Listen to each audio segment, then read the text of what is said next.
Hello everyone welcome to learn with Yasmin. आजिर भिडिओत आमी आलोचना करिम क्लास 12 बायोलॉजीर चैप्टार 11 जैव प्रযুক্তিবিদ্যা और यार नीति। सो जैव प्रযুক্তিবিদ্যাৰ आजिर भिडिओत आमी आलोचना करिम रिकम्बिनेंट DNA कौशলৰ আহিলাসমূহ tools of recombinant DNA technology. एतिया এই रिकम्बिनेंट DNA মানে কি আমি ইয়াৰ আগৰ ভিডিঅ'ত পঢ়িছোঁ যে रिकम्बिनेंट DNA বা RDNA মানে হৈছে যে আমাৰ যেটো বাঞ্ছিত জিন থকা ডিএনএৰ টুকুৰা হেতু টুকুৰাক যেতিয়া আমি প্লাজমিড ডিএনএৰ হৈতে লগাই দিও প্লাজমিড ডিএনএৰ হৈতে জয়েন কৰি দিও তেতিয়া ই ৰিকম্বিনেন্ট ডিএনএ গঠন কৰে আৰু ইয়াক তাৰ পিছত পোষকৰ দেহত সংস্থাপন কৰা হয়। এতিয়া আৰডিএনএ বা ৰিকম্বিনেন্ট ডিএনএ প্ৰস্তুত কৰোতে বহুত আহিলাৰ প্ৰয়োজন হয়। আহিলাসমূহৰ বিষয়ে আমি লাষ্ট ভিডিঅ'টো থুলমূলকৈ অকমান আলোচনা কৰিছিলো। সো আজিৰ ভিডিঅ'ত আমি আহিলাসমূহৰ বিষয়ে ডিটেইলছত আলোচনা কৰিম। এতিয়া এই যে আমি যে পঢ়ি আছো জিনীয় অভিযন্ত্ৰণ ৰাইট, আমি জিনীয় অভিযন্ত্ৰণৰ বিষয়ে যে পঢ়ি আছো জিনীয় অভিযন্ত্ৰণ যেটো আছে হেতুক আকৌ কি বুলি কোৱা হয় ৰিকম্বিনেন্ট ডিএনএ প্ৰযুক্তিবিদ্যা বা আৰডিএনএ প্ৰযুক্তিবিদ্যা বুলিও কোৱা হয়। জিনীয় অভিযন্ত্ৰণ প্ৰক্ৰিয়াক আৰডিএনএ টেকনলজি বা আৰডিএনএ প্ৰযুক্তিবিদ্যা বুলিও কোৱা হয়। এতিয়া এই প্ৰযুক্তিবিদ্যাত বা আৰডিএনএ প্ৰস্তুত কৰোতে কি কি আহিলাৰ প্ৰয়োজন হয় হেতু আমি চাও। সো ৰিকম্বিনেন্ট ডিএনএ কৌশলৰ জৰিয়তে কৃতকাৰ্যভাৱে কাম কৰিবলৈ আমাৰ কিছুমান আহিলাৰ প্ৰয়োজন আৰু সেইবোৰ হ'ল ৰেষ্ট্ৰিকশ্যন উৎসেচক। এতিয়া ৰেষ্ট্ৰিকশ্যন উৎসেচক যেটো আছে ৰেষ্ট্ৰিকশ্যন উৎসেচকটোৱে কিহৰ কাম কৰে কেচিৰ কাম কৰে সিজাৰৰ কাম কৰে। ৰেষ্ট্ৰিকশ্যন উৎসেচকৰ সহায়ত আমাৰ যেটো বাঞ্ছিত জিন থকা ডিএনএ আছে যিখিনিত বাঞ্ছিত জিন থকা ডিএনএ আছে সেইখিনি আমি কাটি আনিব পাৰো ৰেষ্ট্ৰিকশ্যন উৎসেচকৰ সহায়ত। তাৰ পিছত আছে কি পলিমাৰেজ উৎসেচক। এতিয়া পলিমাৰেজ উৎসেচক মোস্ট ইম্পৰ্টেন্ট। পলিমাৰেজ উৎসেচকৰ সহায়ত ডিএনএৰ প্ৰতিকৃতি সৃষ্টি কৰা হয়। যেটো টেমপ্লেট ডিএনএ থাকে টেমপ্লেট ডিএনএৰ যিবোৰ নাইট্ৰজেন জাতীয় ক্ষাৰ থাকে সেইবোৰক অধ্যয়ন কৰি পেলাই কি কৰে পলিমাৰেজ উৎসেচকে ডিএনএৰ প্ৰতিকৃতি সৃষ্টি কৰে। কাৰণ যেতিয়ালৈকে প্ৰতিকৃতিকৰণ নহব তেতিয়ালৈকে পোষকৰ দেহত ই কি কৰিব নোৱাৰিব নিজৰ কাম কৰিব নোৱাৰিব নিজৰ চৰিত্ৰ প্ৰকাশ কৰিব নোৱাৰিব। তাৰ পিছত আছে কি লাইগেজ। লাইগেজৰ কাম কি যেতিয়া আমি ডিএনএৰ টুকুৰা এটা কাটি লওঁ য'ত জিন আছে জিন থকা ডিএনএৰ টুকুৰাটো আমি কাটি ল'লোঁ এই টুকুৰাটোক এবাৰ কি কৰিব লাগিব প্লাজমিড ডিএনএৰ হৈতে আমি জয়েন কৰাব লাগিব। এই জয়েন কৰা যেটো কাম জয়েন কৰা আঠাৰ দৰে যেটো কাম হেতু কাম কৰে লাইগেছে। তাৰপিছত পৰিবাহক। পৰিবাহকৰ কাম হৈছে যে এই কাটি থকা যেটো ডিএনএ আছে কটা যেটো ডিএনএ আছে সেই কটা ডিএনএটোক ই প্লাজমিড ডিএনএৰ কাষলৈ লৈ আহে পৰিবাহকে। আৰু পোষক জীৱ হৈছে কি যেতিয়া লৈ আহিব আৰু লাইগেচিয়াক লগাই দিব তেতিয়া ই কি গঠন হ'ব আৰডিএনএ। আৰু আৰডিএনএ গঠন হোৱাৰ পিছত এই আৰডিএনএক পোষকৰ দেহত এটা নিৰ্দিষ্ট পোষক থাকিব লাগিব যাৰ দেহত ইয়াক সংস্থাপন কৰা হ'ব। যেনেকুৱা জেলিফিছৰ ক্ষেত্ৰত জেলিফিছৰ যেটো গ্ল' কৰা জিন আছে জিন থকা যেটো ডিএনএ সেইটো ডিএনএ যদি আমি ফ্ৰগৰ বডিত হেতু চৰিত্ৰ গ্ল' কৰা চৰিত্ৰটো যদি আনিব বিচাৰো তেতিয়াহ'লে ফ্ৰগটো হৈছে কি আমাৰ পোষক। গতিকে ৰিকম্বিনেন্ট ডিএনএ যেতিয়ালৈকে পোষকৰ দেহত সংস্থাপন কৰা নহ'ব তেতিয়ালৈকে প্ৰক্ৰিয়াটো কমপ্লিট নহয়। গতিকে ইয়াতে এটা প্ৰক্ৰিয়াৰো প্ৰয়োজন হ'ব। সো আমি এই গোটেই কেইটা আহিলাৰ বিষয়ে ডিটেইলছত এতিয়া চাম। সো আমি প্ৰথমটো যেটো আহিলা পঢ়িম হেতু হৈছে কি ৰেষ্ট্ৰিকশ্যন উৎসেচক ৰেষ্ট্ৰিকশ্যন এনজাইম যাক ৰিকম্বিনেন্ট ডিএনএ প্ৰস্তুত কৰোতে সিজাৰ হিচাপে ইউজ কৰা হয়। সো 1963 চনত এস্কাৰ্চিয়া কোলি বেক্টেৰিয়ফাজৰ বৃদ্ধি নিয়ন্ত্ৰণ কৰিবলৈ দুটা উৎসেচক পৃথক কৰি উলিওৱা হৈছিল। ইয়াৰে এটা হ'ল এডেনমিডাইল গ্ৰুপ আৰু আনটো হ'ল কাট ডিএনএ। এই দুটা কাট ডিএনএটোক ৰেষ্ট্ৰিকশ্যন এণ্ডোনিউক্লিয়াছ বুলি কোৱা হয়।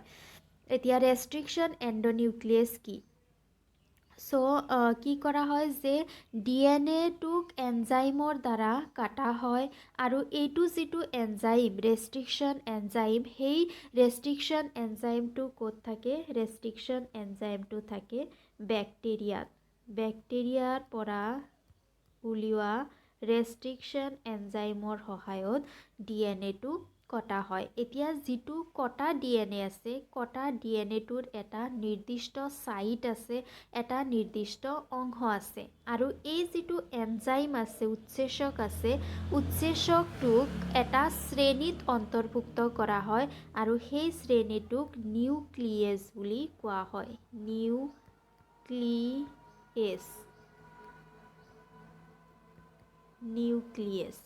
সো এই যিটো এনজাইম আছে ৰেষ্ট্ৰিকশ্যন উৎসেচক আছে ইয়াক কি কৰা হয় এটা শ্ৰেণীত অন্তৰ্ভুক্ত কৰা হয় যাক নিউক্লিয়েছ বুলি কোৱা হয় ইয়াতে যে আছে এণ্ডোনিউক্লিয়াছ এই এণ্ডোনিউক্লিয়াছৰ নিউক্লিয়াছটো হৈছে কি এটা শ্ৰেণী সো এই যিটো এনজাইম আছে বা নিউক্লিয়াছ আছে নিউক্লিয়াছটো দুই প্ৰকাৰৰ এটাক কোৱা হয় এক্সোনিউক্লিয়াছ আৰু আনটোক কোৱা হয়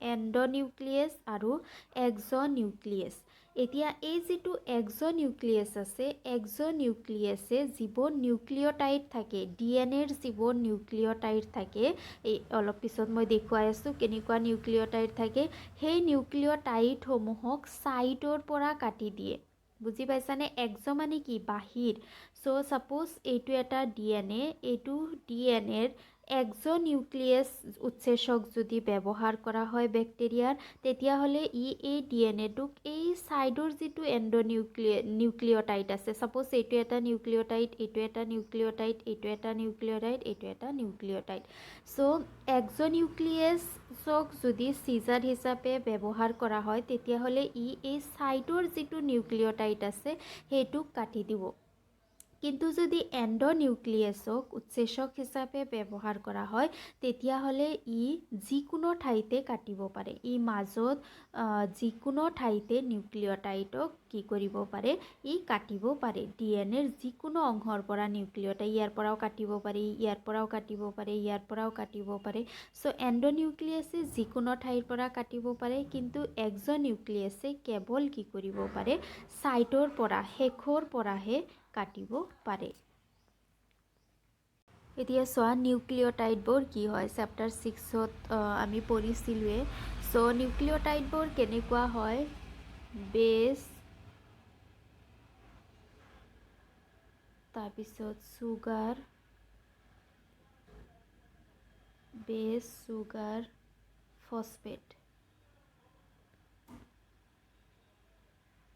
ফছফেট তাৰপিছত আকৌ চুগাৰ বেছ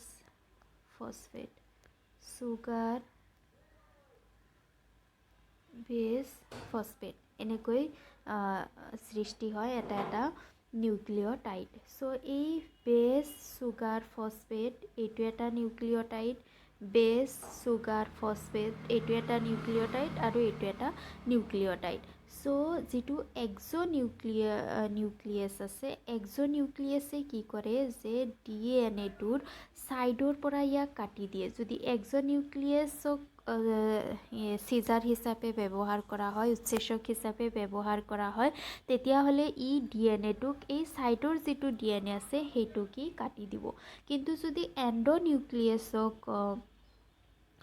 চিজাৰ হিচাপে ব্যৱহাৰ কৰা হয় তেতিয়াহ'লে ইয়াতেও কাটিব পাৰে ইয়াতেও কাটিব পাৰে ইয়াতেও কাটিব পাৰে যিকোনো ঠাইতে কাটিব পাৰে ভিতৰৰ পৰা সো কেনেকুৱা হয় যে সাপোজ এইটো এটা নিউক্লিঅটাইড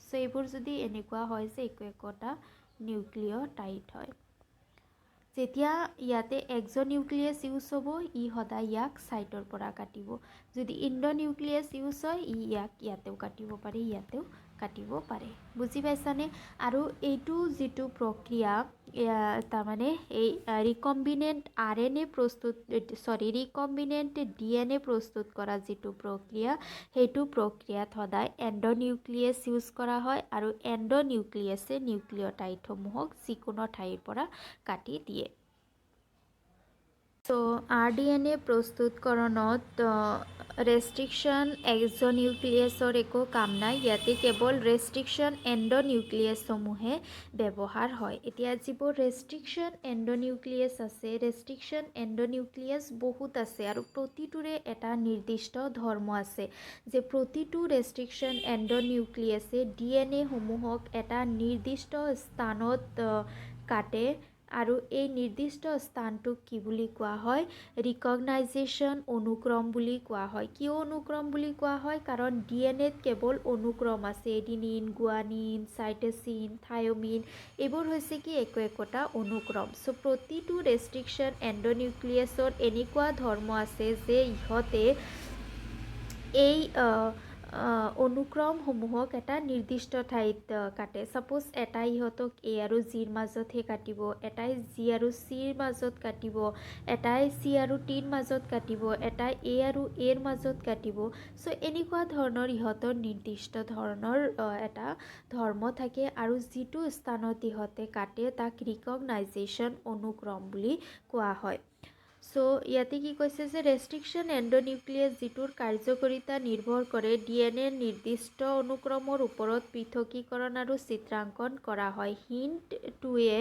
সদায় DNA অণুবিলাকক এক নিৰ্দিষ্ট স্থানত 6টা ক্ষাৰযুক্ত নিৰ্দিষ্ট অনুক্ৰম এটা চিহ্নিত কৰিহে কাটি পেলায় এতিয়া হিণ্টটো কি হয় হিণ্টটো হৈছে এটা ৰেষ্ট্ৰিকশ্যন এণ্ডোনিউক্লিয়াছ আৰু ইয়াৰ ধৰ্ম হৈছে কি ই সদায় য'ত 6টা ক্ষাৰ একেলগে সংযুক্ত হৈ আছে সেইটো স্থানতহে ই DNAটোক কাটি দিয়ে তাৰমানে 6টা ক্ষাৰ থাকিব লাগিব তাতেই কাটিব এইটো হৈছে ইয়াৰ ধৰ্ম এই সুনিৰ্দিষ্ট ক্ষাৰক অনুক্ৰমক হিণ্টটো ৰিকগনাইজেশ্যন অনুক্ৰম বুলি কোৱা হয় সেই 6টা ক্ষাৰ যে আছে য'ত হিণ্টটোৱে কাটে তাক ইয়াৰ কি বুলি কোৱা হয় ৰিকগনাইজেশ্যন অনুক্ৰম বুলি কোৱা হয় হিণ্টটোৰ উপৰিও বৰ্তমান 900তকৈ অধিক ৰেষ্ট্ৰিকশ্যন উৎসেচকৰ বিষয়ে জানিব পৰা গৈছে এই উৎসেচকবোৰত 230ৰো অধিক বেক্টেৰিয়াৰ পৰা পৃথক কৰা হয় যিবোৰ বেলেগ বেলেগ ৰিকগনাইজেশ্যন অনুক্ৰম আছে সো এতিয়ালৈকে কি আছে 900 ৰেষ্ট্ৰিকশ্যন এণ্ডোনিউক্লিয়াছ চিনাক্ত কৰা হৈছে আৰু ইয়াৰে 230টা বেক্টেৰিয়াৰ পৰা উলিওৱা হৈছে আৰু এই 230টাৰ প্ৰতিটোৰে তাৰমানে 230টা ৰিকগনাইজেশ্যন সাইট আছে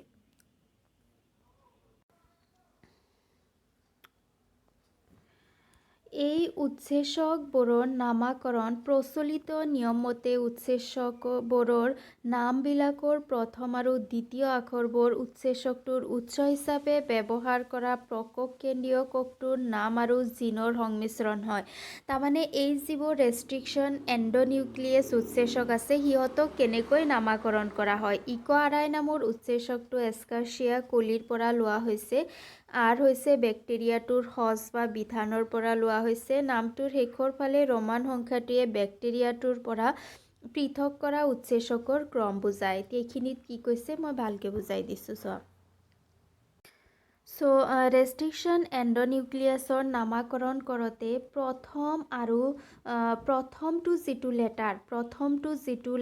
প্ৰথমটো যিটো আখৰ সেইটো আহে জিনৰ নামৰ পৰা আহে দ্বিতীয় আৰু তৃতীয়টো আহে প্ৰজাতিৰ পৰা বুজি পাইছানে প্ৰথমটো আহে জিনৰ পৰা নাম্বাৰ 2 দ্বিতীয় আৰু তৃতীয়টো আহে প্ৰজাতিৰ পৰা আহে দ্বিতীয় আৰু তৃতীয়টো আৰু চতুৰ্থটো আহে ইয়াৰ সচৰ পৰা ইয়াৰ ষ্ট্ৰেইন কি ইয়াৰ বিধান কি সেইটো আহে তৃতীয়টো হৈছে কি ইয়াৰ বিধানৰ পৰা বা সচৰ পৰা আৰু চতুৰ্থতে এটা নাম্বাৰ থাকে যিটো হৈছে এটা ৰোমান নাম্বাৰ আৰু এইটো নাম্বাৰে কি বুজায় যে সেই নিৰ্দিষ্ট বেক্টেৰিয়া যিটো বেক্টেৰিয়াৰ পৰা যিটো বেক্টেৰিয়াৰ পৰা এই ৰেষ্ট্ৰিকশ্যন এণ্ডোনিউক্লিয়াছ উৎসেচকটো উলিওৱা হৈছে, সেইটো বেক্টেৰিয়াৰ পৰা উলিওৱা এইটো কিমান নাম্বাৰ উৎসেচক হয়। যদি প্ৰথমটো উৎসেচক উলিওৱা হৈছে তেতিয়াহ'লে ৰোমান নাম্বাৰ 1 থাকে, যদি দ্বিতীয়টো হয় তেতিয়াহ'লে ৰোমান নাম্বাৰ 2 থাকে। চ' এইটো নিয়মৰ আধাৰত ৰেষ্ট্ৰিকশ্যন এণ্ডোনিউক্লিয়াছসমূহক নামাকৰণ কৰা হয়। কেইটামান এক্সাম্পল চোৱা, যেনেকুৱা আছে কি ইক' আৰ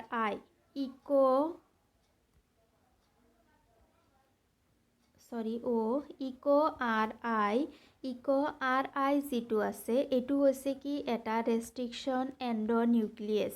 ইয়াৰ ইটো আহিছে এস্কাৰচিয়াৰ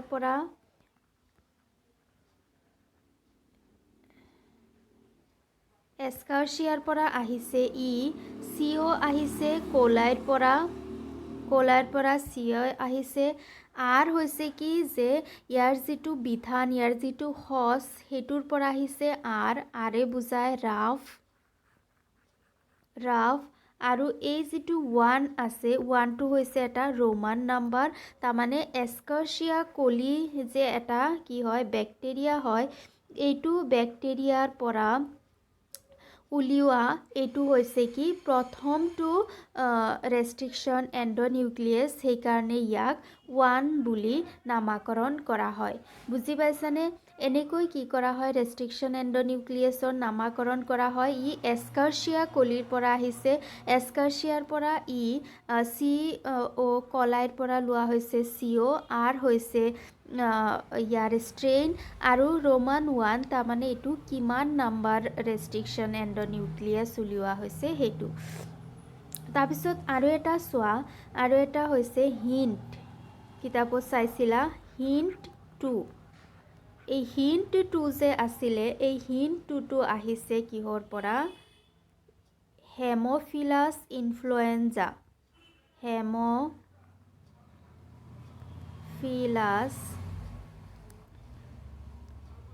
ইনফ্লুৱেঞ্জাৰ পৰা আহিছে। ইয়াৰে হেম'ফিলাছৰ পৰা লোৱা হৈছে এইচ, ইনফ্লুৱেঞ্জাৰ পৰা লোৱা হৈছে আইএন লোৱা হৈছে ইনফ্লুৱেঞ্জাৰ পৰা। আৰু এই যিটো 2 আছে, 2টো হৈছে কি এটা ৰোমান নাম্বাৰ।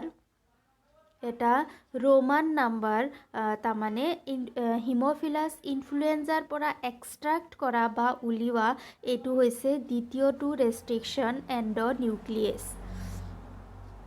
আৰু এটা এক্সাম্পল চোৱা, BAM HI। এই যিটো BAM HI আছে এইটো আহিছে বেচিলাছ এমাইলো লিকুই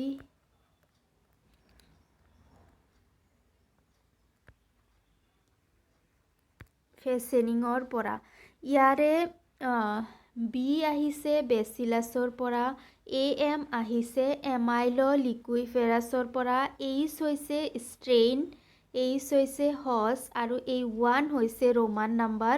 তাৰমানে বেচিলাছ এমাইলো লিকুইফেৰাছৰ পৰা উলিওৱা এইটো হৈছে ছেকেণ্ড ৰেষ্ট্ৰিকশ্যন এণ্ডোনিউক্লিয়াছ, ফাৰ্ষ্ট ৰেষ্ট্ৰিকশ্যন এণ্ডোনিউক্লিয়াছ, সেইকাৰণে ইয়াৰ নাম 1এৰে ৰখা হৈছে। আৰু এটা হৈছে ছাল 1। এই ছাল 1 আহিছে ষ্ট্ৰেপ্ট'মাইচিছ এলবাছৰ পৰা। ষ্ট্ৰেপ্ট'মাইচিছ এলবাছৰ পৰা। ইয়াৰে ষ্ট্ৰেপ্ট'মাইচিছৰ পৰা লোৱা হৈছে এল লোৱা হৈছে এলবাছৰ পৰা। আৰু এইটো যিটো 1 আছে এইটো হৈছে কি ৰোমান নাম্বাৰ। তাৰমানে ষ্ট্ৰেপ্ট'মাইচিছ এলবাছৰ পৰা উলিওৱা এইটো হৈছে ফাৰ্ষ্ট ৰেষ্ট্ৰিকশ্যন এণ্ডোনিউক্লিয়াছ। আই হোপ তোমালোকে বুজি পাইছা ৰেষ্ট্ৰিকশ্যন এণ্ডনিউক্লিয়াছৰ কেনেকৈ নামাকৰণ কৰা হয়। প্ৰথমটো যিটো লেটাৰ সেইটো আহে জেনাছৰ পৰা, দ্বিতীয় আৰু তৃতীয়টো আহে স্পেচিছৰ পৰা, তাৰপিছত থাকে ইয়াৰ বিধান কি, ইয়াৰ হজ কি, ইয়াৰ ষ্ট্ৰেইন কি, তাৰপিছত থাকে এটা ৰোমান নাম্বাৰ, তাৰমানে সেই নিৰ্দিষ্ট বেক্টেৰিয়াৰ পৰা উলিওৱা এইটো কিমান নাম্বাৰ উৎসেচক হয় সেই হিচাপে এটা ৰোমান নাম্বাৰ থাকে। চ' আমি বুজি পালোঁ এতিয়া ৰেষ্ট্ৰিকশ্যন এণ্ডনিউক্লিয়াছসমূহক কেনেকৈ নামাকৰণ কৰোৱা হয়। এতিয়া নেক্সট ভিডিঅ'ত আমি চাম এই যিবোৰ ৰেষ্ট্ৰিকশ্যন এণ্ডনিউক্লিয়াছ আছে ইহঁতে DNA বোৰক যে এটা নিৰ্দিষ্ট ৰিকগনাইজেশ্যন অনুক্ৰমত যে কাটে সেইটো কেনেকৈ ইহঁতে কাটে সেই বিষয়ে আমি চাম নেক্সট ভিডিঅ'। চ' আজি ভিডিঅ'ত ইমানখিনিয়ে। ভিডিঅ' ভাল লাগিলে লাইক কৰিবা, বন্ধু বান্ধৱৰ সৈতে শ্বেয়াৰ কৰিবা আৰু চেনেল ছাবস্ক্ৰাইব কৰিবা। Thank U.